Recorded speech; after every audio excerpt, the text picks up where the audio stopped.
தலையில இருந்து இலையா கொட்டுச்சாமா? ஏன் ஏன் தருதலையா?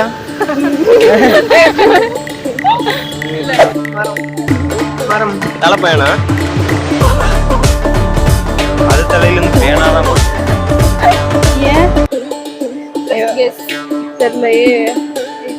ஏன் கொட்டிருக்கோம்? தலையிலேருந்து இலையா கொட்டுச்சா? களிமண். முடி தண்ணி சேரலையா?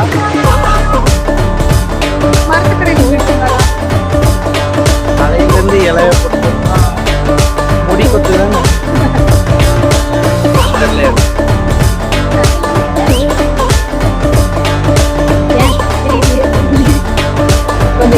தலையிலேருந்து இலையா தெரியலே.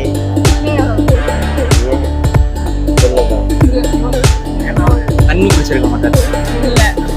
எங்களுக்கு முடிதான் கொட்டுது, ஸோ அதனால எங்களுக்கு அது தெரியல.